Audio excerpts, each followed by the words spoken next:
suckling, is what occurs before the 2 years end.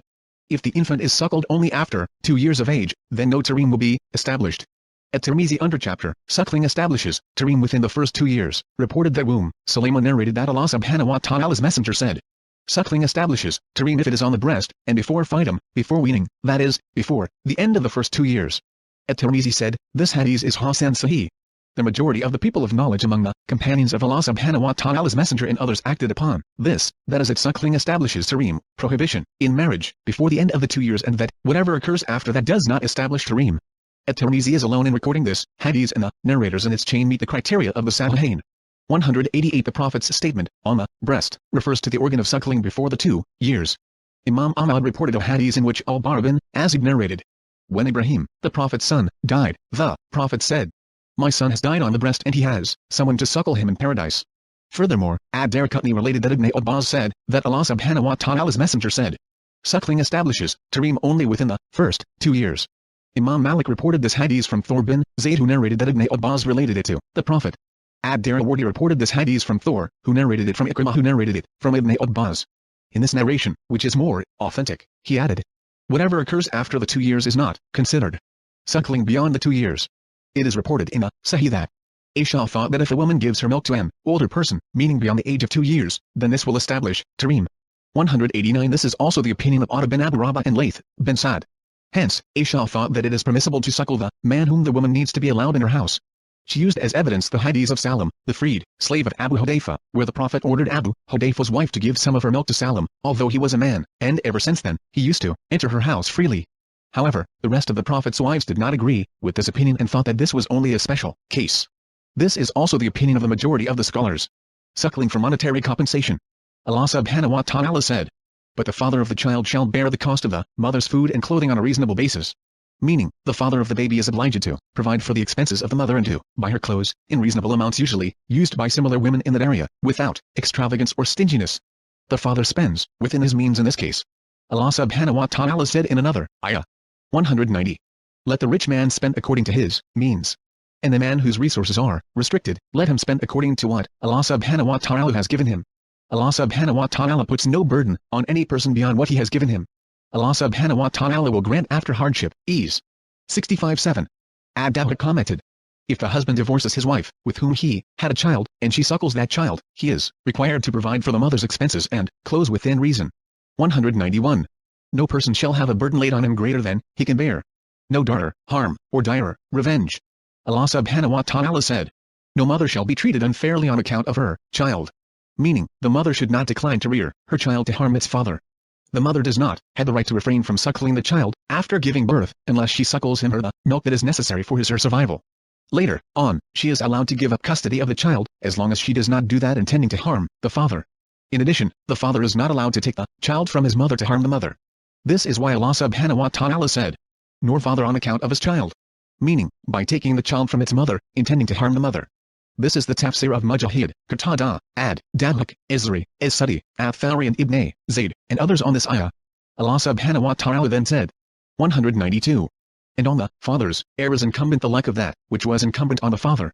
Mujahid, Ash-Shabi and Ad-Dawud stated, meaning, by refraining from harming the relative of the father, that is, his infant. It was also reported that the ayah requires the inheritor of the father to spend on the mother of the child, just as the father was spending, and to preserve her rights, and refrain from harming her, according to the tafsir of the majority of the scholars. We should state that Ibn Jarir has explained the subject in detail in his tafsir, and that he also stated that suckling the child after the second year might harm the child's body and mind. Sufyan al-Thawri narrated that Al-Kama asked a woman who was suckling her child after the second year ended, not to do that. Fitum, weaning, occurs by mutual consent. Allah subhanahu wa ta'ala said, if they both decide on weaning, by mutual consent, and, after due consultation, there is no sin on them.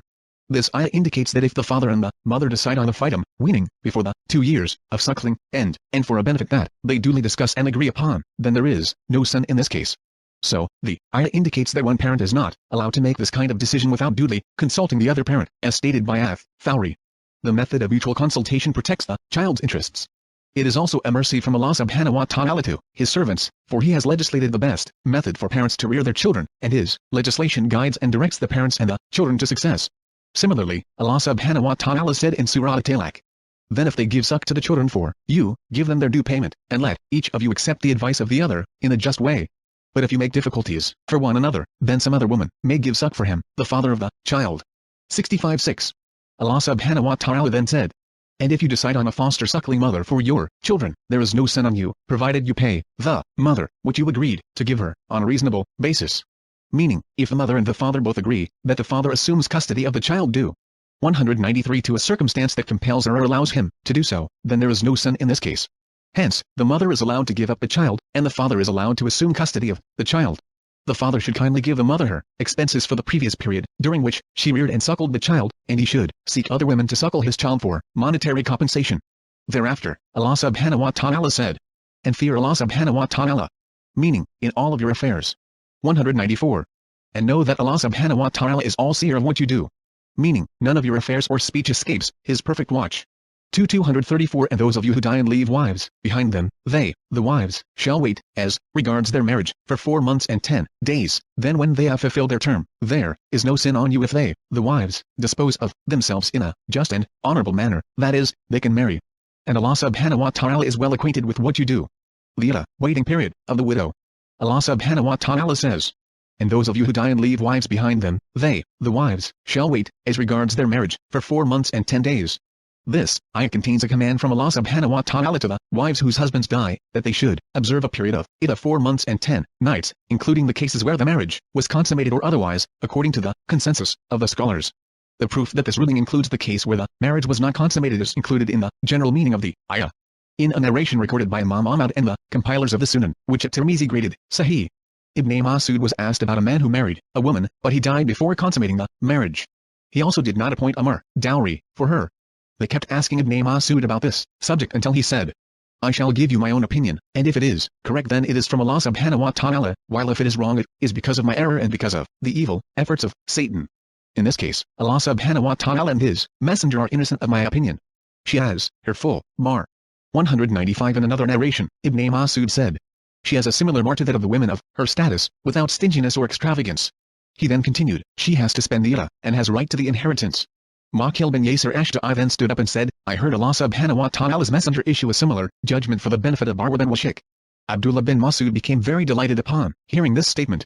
In another narration, several men from Ashja tribe stood up and said, we testify that Allah subhanahu wa ta'ala's messenger issued a similar ruling for the benefit of Barwad and Washik. As for the case of the widow whose husband dies while she is pregnant, her term of iddah ends when she gives birth, even if it occurs an instant after her husband dies. This ruling is taken from Allah subhanahu wa ta'ala's statement. And for those who are pregnant, their iddah is, until they lay down their burden. 65:4. There is also a hadith from Subayya al-Aslamiyya in the 2 Sahihs, through various chains of narration. Her husband, Sa'd bin Kala, died while she was pregnant and she gave birth only a few nights after his death. When she finished her nifas, postnatal period, she beautified herself, for those who might seek to engage her for marriage. Then, Abu Zainab ibn Bakak came to her and said, why do I see you beautified yourself? Do you wish to marry? By Allah subhanahu wa ta'ala, you will not marry until the 4 months and 10 nights have passed. 196 Subayya said, when he said that to me, I collected my garments when night fell and went to Allah subhanahu wa ta'ala's messenger and asked him about this matter.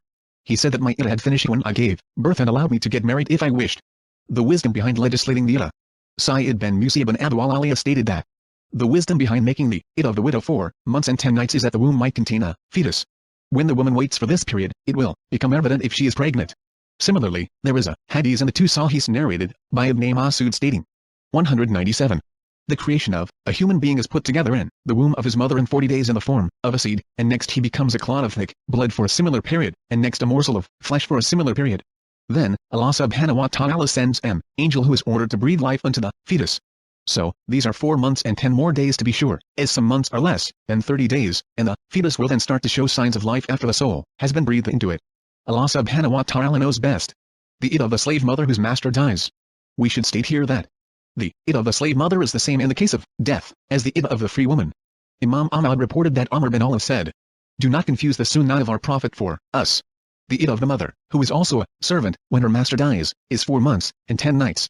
Mourning is required during the iddah of death. Allah subhanahu wa ta'ala said, then when they have fulfilled their term, there is no sin on you if they, the wives, dispose of themselves in a just and honorable manner, that is, they can marry. And Allah subhanahu wa ta'ala is well acquainted with what you do. This ayah indicates that mourning for the dead husband is required until the iddah is finished.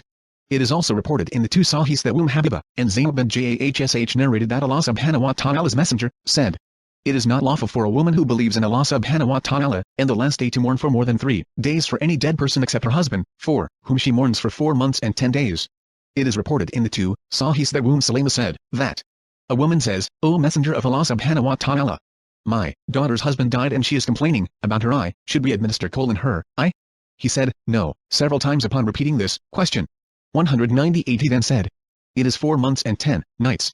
During the Jahiliyyah, one of you would mourn for an entire year." Zainab the daughter of Salama said, about the pre-Islamic era of ignorance. When the woman's husband died, she would go into seclusion and would wear the worst clothes she has. She would refrain from wearing perfume or any adornments until a year passed. She would then come out of seclusion and would be given dung that she would throw. Then an animal would be brought out, a donkey, a sheep, or a bird. Then some blood would be drained from it, usually resulting in its death. In short, the mourning required from a wife whose husband dies includes not using beautification aids, such as wearing perfume and the clothes and jewelry that encourage the men to seek marriage from the woman. All widows must observe this period of mourning, whether they are young, old, free, servant, Muslim or disbeliever, as the general meaning of the ayah indicates. Allah subhanahu wa ta'ala also said, 199. Then when they have fulfilled their term, according to Ad-Dabhak and Arabi bin Anas, meaning, when the iddah finishes, there is no sin on you. Azari said, meaning her wali, guardian. If they, the wives, dispose. 200. Meaning, the women whose iddah has finished. Al-Afi said that Ibn Abbas said, if the woman is divorced or if her husband dies, and then her iddah term ends, there is no sin that she beautifies herself, so that she becomes ready for marriage proposals. This is the way that is just and honorable. It was reported that Muqatil bin Hayyan gave the same explanation. Ibn Jurayj related that Mujahid said, there is no sin on you if they, the wives, dispose of themselves in a just and honorable manner. Refers to a loud and pure, honorable marriage. It was also reported that Al-Hasan, Izri and As-Sudi said the same. 235 And there is no sin on you if you make a hint of betrothal or conceal it in yourself. Allah subhanahu wa ta'ala knows that you will remember them, but do not make a promise of contract with them in secret except that you speak an honorable saying. And do not be determined on the marriage bond until the term prescribed is fulfilled. And know that Allah subhanahu wa ta'ala knows what is in your minds, so fear Him. And know that Allah subhanahu wa ta'ala is oft forgiving, most forbearing. Mentioning marriage indirectly during the iddah. Allah subhanahu wa ta'ala said, and there is no sin on you if you make a hint of betrothal. And there is no sin on you, meaning, to indirectly mention marriage to the widow during the term of iddah for her deceased husband. Ath-Thawri, Shuba and Jarir stated that Ibn Abbas said, and there is no sin on you if you make a hint of betrothal. Means saying, I want to marry and I am looking for a woman whose qualities are such and such, thus talking to her in general terms in a way that is better. In another narration, by Ibn Abbas, saying, I wish that Allah subhanahu wa ta'ala endows me with a wife, but he should not make a direct marriage proposal. 201 Albanian Lex Baqarah reported that Ibn Abbas said that the ayah, and there is no sin on you if you make a hint of betrothal, means, the man could say, I wish to marry, I desire a wife, or, I wish I could find a good wife. Mujahid, Tawus, Ikrimah, Sa'id bin Jubair, Ibrahim M. Nakhai, Ash-Shabi, Al-Hasan, Qatada, Izri, Yazid, bin Qusayt, Muqatil bin Hayyan and Al-Qasim bin Muhammad and several others among the Salaf and the Imam said that one is allowed to mention marriage indirectly to the woman whose husband died. It is also allowed to indirectly mention marriage to a woman who had gone through final, irrevocable divorce. The Prophet ordered Fatima bint Qais to remain in the house of Ibn Maktum for iddah when her husband, Abu Amr bin Hafs divorced her for the 3rd time. He said to her, inform me when your iddah term ends. 202. When she finished the iddah, Usama bin Zayd, the Prophet's freed slave, asked to marry her, and the Prophet married her to him.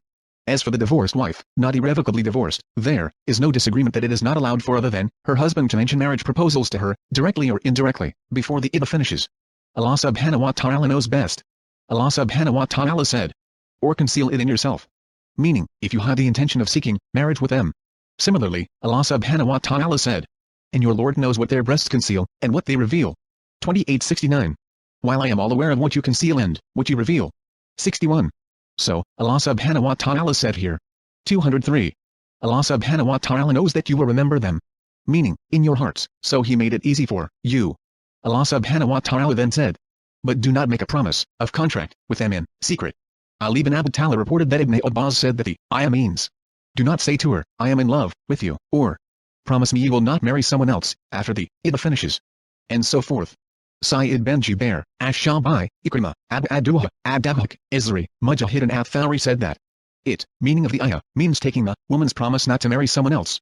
Afterwards, Allah subhanahu wa ta'ala said, except that you speak an honorable saying. Ibn Abbas, Mujahid, Sa'id ben Jubair, As-Suddi, F. Thawri and Ibn Zayd said that the ayah means to indirectly refer to marriage, such as saying, I desire someone like you. Muhammad ben Sirin said, I asked Ubaydah about the meaning of Allah subhanahu wa ta'ala's statement. Except that you speak an honorable saying. He says to her, Wali, do not give her away in marriage until you inform me first. The statement was narrated by Ibn Abu Hatim. Allah subhanahu wa ta'ala then said, and do not be determined on the marriage bond until the term prescribed is fulfilled. Meaning, do not make marriage contracts before the iddah finishes. Ibn Abbas, Mujahid, Ash-Shabi, Qatada, Rabi bin Anas, Abu Malik, Zayd bin Aslam, Muqatil bin Hayyan, Izri, Ada al-Khurasani, As-Suddi, Ath-Thawri and Ad-Dawak said that, until the term prescribed is fulfilled, means do not consummate the marriage before the iddah term finishes. The scholars agree that marriage contracts during the iddah are invalid. Allah subhanahu wa ta'ala then said, and know that Allah subhanahu wa ta'ala knows what is in your minds, so fear Him. Warning the men against the ideas they conceal in their hearts about women, directing them to think good about them rather than the evil, and Allah subhanahu wa ta'ala would not let them despair of His mercy, as He said, 204. And know that Allah subhanahu wa ta'ala is oft forgiving, most forbearing. 236 There is no sin on you, if you divorce women, while yet you have not touched them, nor appointed for them their due dowry. But give them a marah, a suitable gift, the rich according to his means, and the poor according to his means. A gift of reasonable amount is a duty on the doers of good. Divorce before consummating the marriage. Allah subhanahu wa ta'ala says. 205. There is no sin on you, if you divorce women while yet you have not touched them, nor appointed for them their due dowry. But give them a marah, a suitable gift, the rich according to his means, and the poor according to his means. A gift of reasonable amount is a duty on the doers of good. Allah subhanahu wa ta'ala allowed divorce after the marriage contract and before consummating the marriage. Ibn Abbas, Tawus, Ibrahim and al-Hasan al-Basri said that touched, mentioned in the ayah, means sexual intercourse. The husband is allowed to divorce his wife before consummating the marriage or giving the dowry if it was deferred. The marah, gift, at the time of divorce. Allah subhanahu wa ta'ala commands the husband to give the wife, whom he divorces before consummating the marriage, a gift of a reasonable amount, the rich according to his means and the poor according to his means, to compensate her for her loss. Al-Bukhari reported in the Sahih that Sa'd bin Sa'd and Abu Usaid said that Allah subhanahu wa ta'ala's messenger married Maimah bin Sharahil. When she was brought to the Prophet he extended his hand to her, but she did not like that.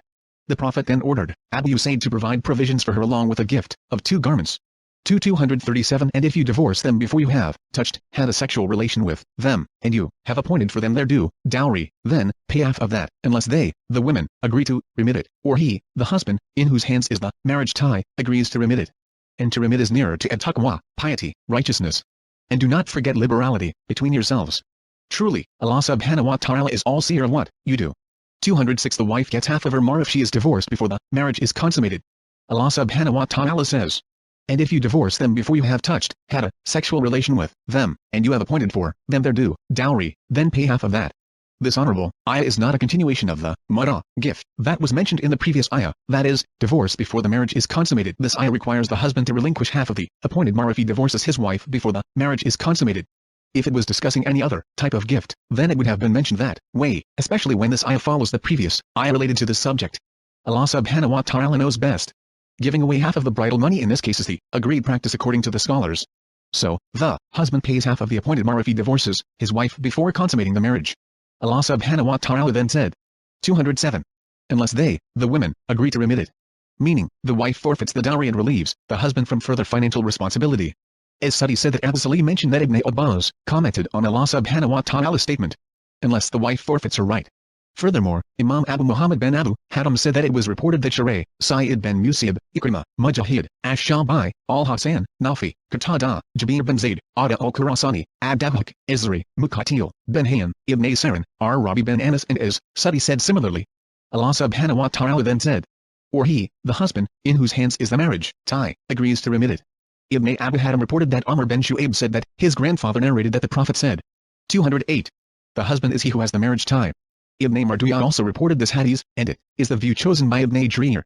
The hadith states that the husband is the person who really holds the marriage tie in his hand, as it is up to him to go on with the marriage or end it.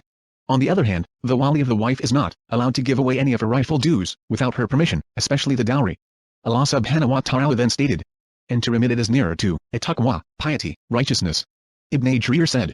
Some scholars said that the statement is directed at both men and women. Ibn Abbas said, and to remit it is nearer to at-taqwa, piety, righteousness, indicates that the one who forgives is nearer to at-taqwa, piety.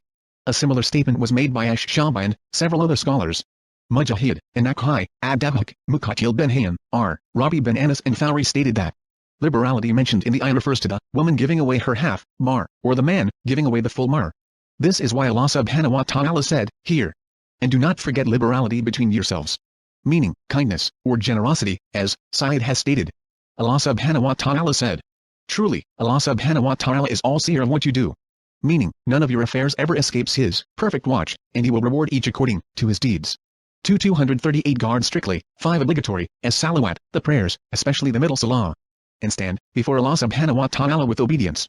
239 And if you fear an enemy, perform salah, on foot or riding. 209. And when you are in safety, then remember Allah subhanahu wa ta'ala, pray, in the manner He has taught you, which you do not before. Allah subhanahu wa ta'ala says, guard strictly, 5 obligatory, as salawat, the prayers, especially the middle salah. And stand before Allah subhanahu wa ta'ala with obedience. Allah subhanahu wa ta'ala commands that the prayer should be performed properly and on time.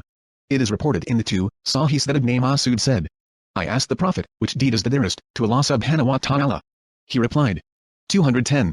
To offer the prayers at their fixed times. I asked, what is the next, in goodness? He replied, to participate in jihad, religious fighting, in Allah subhanahu wa ta'ala's cause. I again asked, what is the next, in goodness? He replied, 211. To be good and dutiful to your parents. Abdullah then added, the Prophet told me these words, and had I asked more, the Prophet would have told me more. The middle prayer. Furthermore, Allah subhanahu wa ta'ala has specifically mentioned the middle prayer, which is the Asr prayer according to the majority of the scholars among the companions, as at-Tirmizi and al-Baghawi have stated. Al-Qadi al-Mawardi added that the majority of the scholars of the Tabi'in also held this view. Al-Hafiz Abu Umar bin Abdul Bar said that this is also the opinion of the majority of the scholars of the Athar, that is, the hadiths and the statements of the Salaf. In addition, Abu Muhammad bin Atiyah said that this is the tafsir of the middle prayer of the majority of scholars. Al-Hafiz Abu Muhammad Abdul Muhammad bin Khalif ad-Dumyati stated in his book on the middle prayer that it is the Asr prayer and mentioned that this is the tafsir of Umar, Ali, Ibn Masud, Abu Ayyub, Abdullah bin Amr, Samura bin Jundub, Abu Huraira, Abu Sa'id, Hafsa, Habiba, Salima, Ibn Abbas and Aisha. This is also the tafsir of Ubaydah, Ibrahim and Nakhai, Razan, Zur bin Hubish, Sa'id bin Jubair, Ibn Sarin, Al-Hasan, Qatada, Ad-Dabhak, Al-Kalbi, Muqatil, Ubayd bin Abu Maryam, and others. The proof that the Asr prayer is the middle prayer. Imam Ahmad reported that Ali narrated that Allah subhanahu wa ta'ala's messenger said during the battle of Al-Ahzab, the Confederates. They, the disbelievers, busied us from performing the middle prayer, the Asr prayer. May Allah subhanahu wa ta'ala fill their hearts and houses with fire. He performed the Asr prayer between Maghrib and Isha. Muslim and An-Nasai recorded this hadith. In addition, the 2 sheikhs, Abu Dawud, at-Tirmizi, and Nasai and several other collectors of the Sunan, recorded this hadith using different chains of narrators, to Ali. The hadith about the battle of Al-Ahzab, when the mushriks prevented Allah subhanahu wa ta'ala's messenger and his companions from performing the Asr prayer, has been narrated by several other companions. We only mention the narrations that stated that the middle prayer is the Asr prayer. Furthermore, Muslim reported similar wordings for this hadith from Ibn Masud and Al-Bara bin Azib. In addition, Imam Ahmad reported that Samura bin Jundub said that Allah subhanahu wa ta'ala's messenger said. 212. The middle prayer is the Asr prayer. In another narration, Allah subhanahu wa ta'ala's messenger mentioned, guard strictly, 5, obligatory, as salawat, the prayers, especially, the middle, salah, and stated that it is the Asr prayer. In another narration, Allah subhanahu wa ta'ala's messenger said, it is the Asr prayer. And Ibn Jafar mentioned that the Prophet was then being asked about the middle prayer. At-Tirmizi reported this hadith and said, Hasan, Sahih. In addition, Abu Hatim bin Hibban reported in the Sahih, that Abdullah said that Allah subhanahu wa ta'ala's messenger said, the middle prayer is the Asr prayer. At-Tirmizi reported that Ibn Masud narrated that Allah subhanahu wa ta'ala's messenger said, the Asr prayer is the middle prayer. At-Tirmizi then stated that this hadith is of a Hasan Sahih type. Muslim reported the hadith in his Sahih and his wordings are, they, disbelievers, busied us from performing the middle prayer, the Asr prayer. These texts emphasize the fact that the Asr prayer is the middle prayer. What further proves this fact is that, in an authentic hadith, Allah subhanahu wa ta'ala's messenger emphasized the necessity of preserving the Asr prayer, when he said, as Ibn Umar narrated, whoever misses the Asr prayer will be like who has lost his family and money. It is reported in a Sahih that Burayda bin al-Husayb said that the Prophet said, 213. On a cloudy day, perform the Asr prayer early, for whoever misses the Asr prayer will have his good deeds annulled. The prohibition of speaking during the prayer. Allah subhanahu wa ta'ala said, 214. And stand before Allah subhanahu wa ta'ala with obedience. Meaning, with humbleness and humility before Him, that is, during the prayer. This command indicates that it is not allowed to speak during the prayer, as speaking contradicts the nature of the prayer. This is why the Prophet refused to answer Ibn Masud when he greeted him while he was praying, and said afterwards, the prayer makes one sufficiently busy. that is, by the various actions of the body, tongue, and heart involved during the prayer. Muslim reported that the Prophet said to Muawiyah bin Hakam as-Sulami when he spoke during the prayer, "The ordinary speech people indulge in is not appropriate during the prayer. The prayer involves only tasbih, praising Allah subhanahu wa ta'ala, takbir, saying Allahu Akbar, that is, Allah subhanahu wa ta'ala is the most great, and remembering Allah subhanahu wa ta'ala." Imam Ahmad reported that Zayd bin Arqam said, one used to address his friend about various affairs during the prayer. Then when this ayah was revealed, and stand before Allah subhanahu wa ta'ala with obedience, we were ordered to refrain from speaking. The group, that is, the hadith collections, except Ibn Majah, reported this hadith. The fear prayer. Allah subhanahu wa ta'ala said, "And if you fear an enemy, perform salah, on foot or riding. And when you are in safety, then remember Allah subhanahu wa ta'ala, pray, in the manner He has taught you, which you knew not before." After Allah subhanahu wa ta'ala commanded His servants to perform the prayer perfectly and emphasized this commandment, He mentioned the situation where the person might not be able to perform the prayer perfectly during battle and combat. Allah subhanahu wa ta'ala said, "And if you fear an enemy, perform salah on foot or riding." Meaning, pray in the appropriate manner under these circumstances, whether on foot or riding, and whether facing the Qibla or otherwise. Imam Malik reported that Nafi related that Ibn Umar used to describe the fear prayer when he was asked about it and would then add, "If there is intense fear, pray on foot, riding, facing the Qibla and otherwise." Nafi commented, "I think that he related that to the Prophet." 215 Albanian Lex Bukhari and Muslim reported the hadith. Muslim, Abu Dawud, and Nasa'i, Ibn Majah and Ibn Jarir, reported that Ibn Abbas said, Allah subhanahu wa ta'ala has ordained the prayer by the words of your Prophet, 4 rak'ah while residing, 2 rak'ah while traveling and 1 rak'ah during times of fear. This is also the view of al-Hasan al-Basri, Qatada, Ad-Dabhak, and others. In addition, al-Bukhari has entitled the chapter, Prayer, while confronting the forts and facing the enemy. Al-Awza'i said, if the victory seems near and the Muslims are unable to perform the prayer in the normal manner, they should pray by nodding each by himself. If they are unable to nod, they should delay the prayer until fighting is finished. When they feel safe, they should pray 2 rak'ah. If they are unable, they should then pray 1 rak'ah that includes 2 prostrations. If they are unable, then takbir alone does not suffice, so they should delay the prayer until they are safe. This is the same view that Makil held. Anas bin Malik said, I participated in the attack on the fort of Tasdar, when the light of dawn started to become clear. Suddenly, the fighting raged and the Muslims were unable to pray until the light of day spread. We then prayed the dawn prayer with Abu Musa, and we became victorious. I would not have been pleased if I were to gain in the life of this world and whatever is in it instead of that prayer. This is the wording of al-Bukhari. 216 Prayer during the times of peace is performed normally. Allah subhanahu wa ta'ala said. 217. And when you are in safety, then remember Allah subhanahu wa ta'ala, pray. Meaning, perform the prayer as I have commanded you by completing its bowing, prostration, standing, sitting, and with a required attention in the heart and supplication. Allah subhanahu wa ta'ala said. In the manner He has taught you, which you knew not before. Meaning, just as He has endowed you, guided you and taught you about what benefits you in this life and the hereafter, so think and remember Him.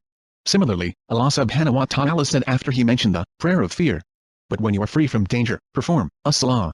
Verily, as-salah, the prayer, is enjoined on the believers at fixed hours. 4:103.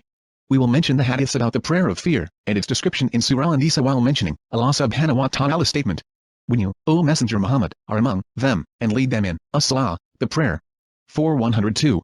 2:240 And those of you who die and leave behind wives should bequeath for their wives a year's maintenance and residence, without turning them out. But if they, wives, leave, there is no sin on you, for that which they do of themselves, provided it is honorable, for example, lawful marriage.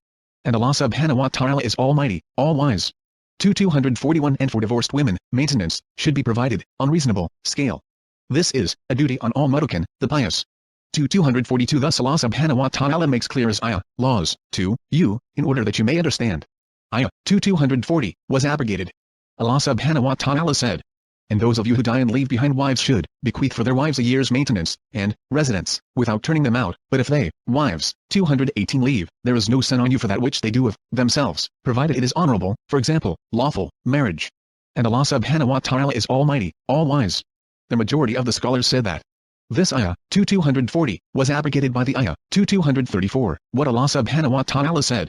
They, the wives, shall wait, as regards their marriage, for 4 months and 10 days, 2:234. For instance, al-Bukhari reported that Ibn Zubayr said, I said to Uthman bin Affan, and those of you who die and leave wives behind them, was abrogated by the other ayah 2:234. Therefore, why did you collect it, meaning, in the Quran? He said, O my nephew, I shall not change any part of the Quran from its place. The question that Ibn Zubayr asked Uthman means, If the ruling of the ayah 240 was abrogated to 4 months, the iddah of the widow, and referred to 234, then what is the wisdom behind including it in the Quran, although its ruling has been abrogated? If the ayah 240 remains in the Quran after the ayah that abrogated it 234, this might imply that its ruling is still valid.